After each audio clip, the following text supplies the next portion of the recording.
Welcome back to our channel. So, ఇంట్ల బంగారం rate పెరిగిన తర్వాత ఇంట్ల బంగారం పెట్టుకోవాలంటే ప్రతి ఒక్కరికి భయం. ఇంకొంతమంది మహిళలకైతే వేసుకొని తిరగాలన్న భయం ఉండే పరిస్థితి.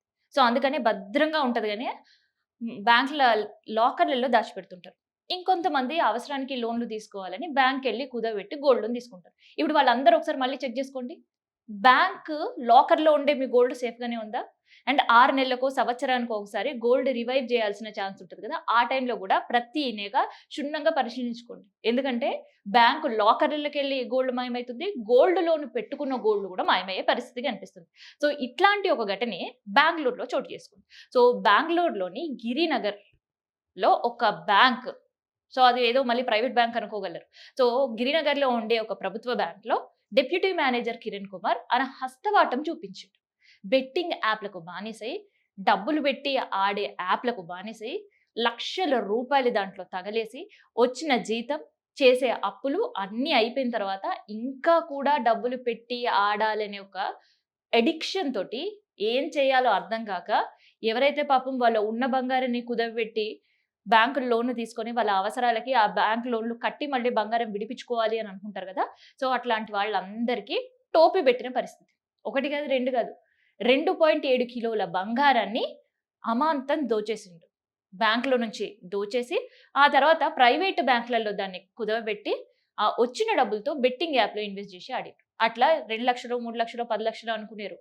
అక్షరాల 3,75,00,000 రూపాయలు ఈ డిప్యూటీ మేనేజర్ కిరణ్ కుమార్ కస్టమర్‌లు పెట్టిన గోల్డ్‌ని అమ్మి కొన్ని చోట్ల కుదవబెట్టి బెట్టింగ్ యాప్‌తో జలసాలు చేసిన సందర్భం.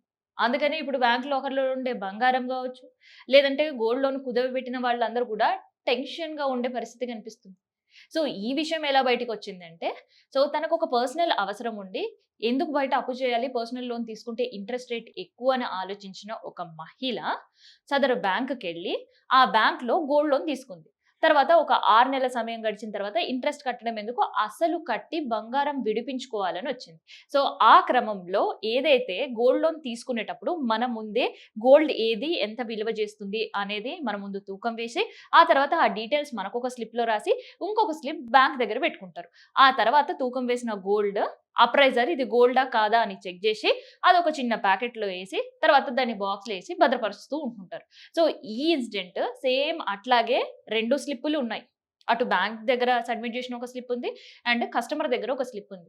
తర్వాత అప్రైజర్ ఎప్పుడైతే గోల్డ్ విడిపించుకోవడానికొచ్చిన మహిళలకి వాళ్ళ గోల్డ్ వాళ్ళు మళ్ళీ హ్యాండ్ ఓవర్ చేసే కార్యక్రమం ఏదుంటదో, అప్పుడు అందులో బంగారం తక్కువుందని గమనించింది. తర్వాత ఈమె కన్‌ఫ్యూజ్ అయింది. నిజంగా నేను ఇంట్లో పెట్టానా? బ్యాంక్‌లో కుదవబెట్టానని. ఆ తర్వాత ఆమెకిచ్చిన స్లిప్‌లో చెక్ చేసుకున్నప్పుడు అవును నిజమే.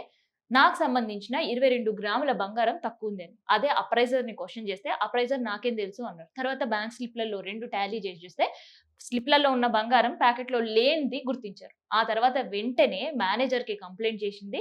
డిప్యూటీ మేనేజర్ పైన యాక్షన్ తీసుకున్నారు. అంతేకాదు ఇమ్మీడియేట్‌గా ఆ బ్యాంక్‌లో ఏ బంగారం ఇంకా పోయింది అని ఒక ఆరా తీస్తే, బ్యాంక్ అధికారులు 24 ప్యాకెట్లలో 2.7 కిలోల బంగారం మాయమైనట్టు గుర్తించిండ్రు. 3.7 కోట్ల విలువ చేసిన బంగారాన్ని డిప్యూటీ మేనేజర్ అమ్మి కొన్ని చోట్ల కుదవబెట్టి ఆ డబ్బులను వాడుకున్నట్లు కూడా అధికారులు గుర్తించారు. అండ్ డిప్యూటీ మేనేజర్‌గా ఉండే కిరణ్ కుమార్ కూడా దాన్ని ఒప్పుకున్నారు. సో, డిప్యూటీ మేనేజర్‌లే ఇట్లాంటి పనులు చేస్తే బంగారానికి ఎక్కడ సేఫ్?